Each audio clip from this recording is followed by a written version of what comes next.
धाकड़ खबर, बेखौफजुमा बेबाक अंदाज। धाकड़ खबर के न्यूज़ रूम से मैं आपके साथ हूं अकरम रईस खान। आप लोग जानते हैं हमारे यहां पे कोरोना की 2 वैक्सीन तैयार की गई हैं। एक सीरम इंस्टीट्यूट ने की है जो एस्ट्राजेनिका के साथ मिलकर की है, जिसको आप कोविड शील्ड के नाम से जानते हैं। इसके अलावा दूसरी वैक्सीन जो तैयार की गई है वो बायोटेक कंपनी के ज़रिए की गई है। ये बायोटेक कंपनी की जो कोवैक्सीन है ये हमेशा से विवादों में रही है, चर्चा का विषय बनी रही है। शुरू में कहा गया कि बगैर ट्रायल के अभी पूरे ट्रायल नहीं हुए, 2 ट्रायल ही हुए हैं, तीसरा ट्रायल नहीं हुआ, उससे पहले ही इसको लॉन्च कर दिया गया। हड़बड़ी दिखाई जा रही है और कभी कुछ कहा गया, कभी कुछ कहा गया, तरह तरह की चीज़ें इसको लेकर आती रही। कभी कहा गया इसके लगाने से कोई सारी चीज़ें पैदा हो रही हैं, लेकिन अब इसमें ताज़ा विवाद ये जुड़ गया है कि कोवैक्सीन बनाने में गाय के बछड़े का सीरम इस्तेमाल किया जा रहा है। ये हमारा नहीं कहना है, ये कहना है भारतीय जनता पार्टी का। भारतीय जनता पार्टी का कहना है कि इस तरीके का भ्रम फैलाकर कांग्रेस लोगों को कोवैक्सीन के प्रति दिग्भ्रमित करने की कोशिश कर रही है, लोगों को जो है वैक्सीन के खिलाफ करने की कोशिश कर रही है। बाकायदा प्रेस कॉन्फ्रेंस करके भारतीय जनता पार्टी के धुआंधार प्रवक्ता डॉक्टर संबित पात्रा, जो बार बार उसमें खुद को कह रहे हैं मैं डॉक्टर हूँ,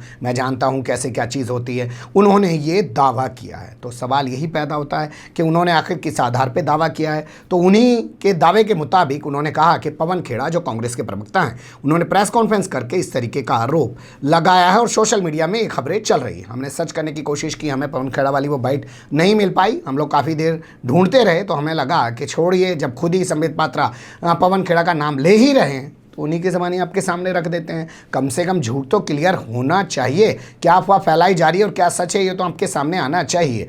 आप देख लीजिए, फिर कुछ चीज़ें आपके सामने रखने की कोशिश करता हूं। बंधुगण, आज कांग्रेस पार्टी ने एक महापाप किया है।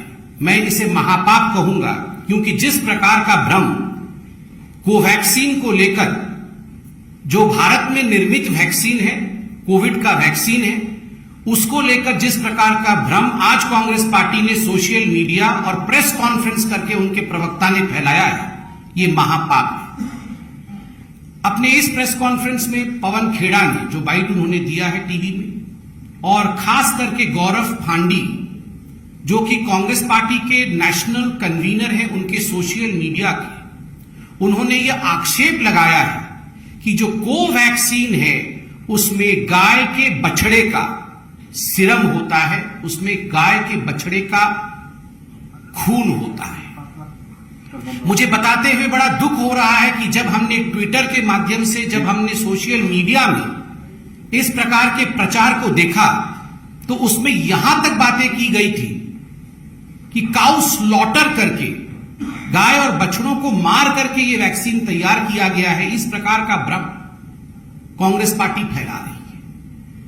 इससे पहले कि मैं कांग्रेस पार्टी के सत्य को उजागर करूं, मुझे लगता है भारत की जनता के लार्जर इंटरेस्ट के लिए इस भ्रम को त्वरित खारिज करना चाहिए और जो वैज्ञानिक विधान है उसको भारत के जनता के सामने तत्क्षणात रखना चाहिए, ताकि किसी के मन में अगर रत्ती भर का भी कोई संशय आया हो तो वो संशय मिट जाए।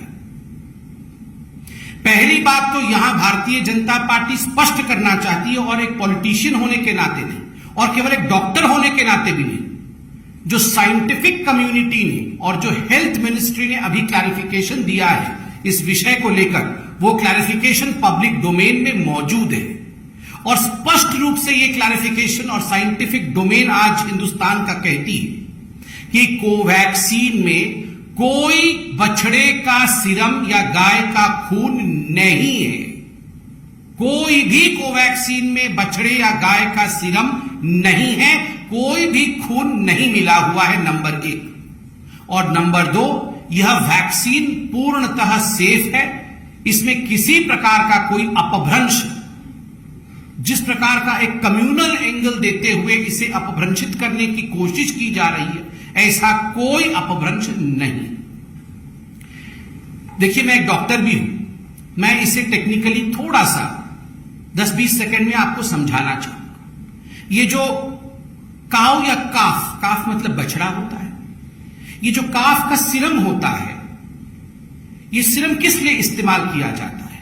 ये एक लॉन्ग स्टैंडिंग ग्लोबल प्रैक्टिस है कई वैक्सीन में, पोलियो की वैक्सीन में, रेबीज की वैक्सीन में, इन्फ्लुएंजा की वैक्सीन में इनिशियल तौर पे ये सीरम इस्तेमाल किया जाता है ताकि जो वेरो सेल्स हैं, जिस सेल में वायरस को रेप्लिकेट कराना है, उस सेल को एनरिचमेंट, अगर मैं साधारण हिंदी में कहूं तो खाद का काम करता है। ये सेल जब ग्रो कर जाती हैं, वेरो सेल्स ये कहलाती हैं। इस वेरो सेल में बाद में जो कोविड के वायरस होते हैं वो वायरस छोड़े जाते हैं, कोरोना के वायरस छोड़े जाते हैं। ये वायरस इन सेल्स में रेप्लिकेट करती है और रेप्लिकेट करते समय ये जो वेरो सेल्स होते हैं वो संपूर्णतः खत्म हो जाते हैं। और एक महत्वपूर्ण बात, वैक्सीन बनाने से पहले ये जो वेरो सेल्स जिसमें कल्चर किया जाता है उसको अच्छी तरीके से धोया जाता है केमिकल्स के माध्यम से, ताकि उसमें किसी प्रकार से कोई सेरम का इंग्रेडिएंट नहीं लगे। वैसे भी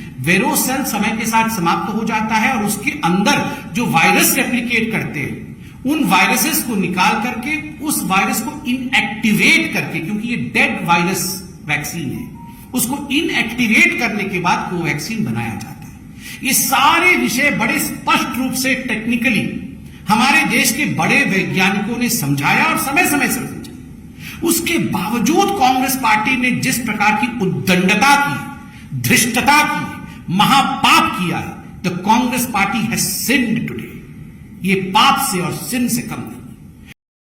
इस बाबत जो खबरें वेबसाइट पर छपी हैं वो भी आपके सामने रखने की कोशिश कर देते हैं। उनमें कहा गया है कि बायोटेक ने क्लियर किया है कि जब शुरुआत के दिनों में कुछ चीज़ें सेल के तौर पर इस्तेमाल की जाती हैं या उन सेल का पता लगाने के लिए काम किया जाता है, उस दौरान ज़रूर गाय के बछड़े का सीरम जो है इस्तेमाल किया जाता है। वो आपने डॉक्टर संबित पात्रा को भी सुना, वो बता ही रहे हैं। लेकिन बाद में जब वैक्सीन बन जाती है उसके बाद इसका इस्तेमाल नहीं किया जाता है। लेकिन संबित पात्रा का ये कहना कि गाय के नाम पर जो है इस पूरे मामले को सांप्रदायिकता का रूप दिया जा रहा है, ये भी काफ़ी गंभीर विषय है। हमें इंतजार रहेगा कि कांग्रेस इस पर पलटकर किस तरीके का रिएक्शन देती है। हालांकि संबित पात्रा का कहना है कि हमारे देश के जो वैज्ञानिक है वो इस मामले में क्लियर कर चुके हैं। लेकिन क्या जो ये स्थिति अभी पैदा हुई है ये रुक पाएगी या बढ़ेगी, या ये राजनीतिक पार्टियां जो हैं ऐसे मामलों को भी ऐसे ही हल्के में रख देंगी? बेहतर होता इस पूरे मामले पर जिस तरीके से कांग्रेस ने सवाल उठाया तो सरकार की तरफ से कोई बयान आना चाहिए था, स्वास्थ्य मंत्रालय की तरफ से बयान आना चाहिए था, डॉक्टर हर्षवर्धन को सामने आके बयान देना चाहिए था और जितने देश के तमाम वैज्ञानिक हैं उनको बयान देना चाहिए था। संबित पात्रा को पीछे रहना चाहिए था, क्योंकि उनके सामने आने से लग यही रहा है कि कांग्रेस वर्सेस बीजेपी ये मामला बन गया है। अभी कहाँ तक ये मामला चलेगा कुछ कहा नहीं जा सकता है, लेकिन कुल मिला के कहा यही जा रहा है कि जो आरोप लगाए जा रहे हैं वो झूठे हैं। आप बने रहिएगा धाकड़ खबर के साथ। फिलहाल कमेंट्स के रूप में आप लोग अपनी राय दे सकते हैं, खबर को लाइक कर सकते हैं, चैनल को सब्सक्राइब कर सकते हैं और ज़्यादा से ज़्यादा हमारी खबरों को शेयर कर सकते हैं। फिर ऐसे ही किसी सुलगते हुए या उलझते मुद्दे लेकर मैं आपके सामने हूँगा हाजिर। फिलहाल अभी मुझे दें इजाज़त।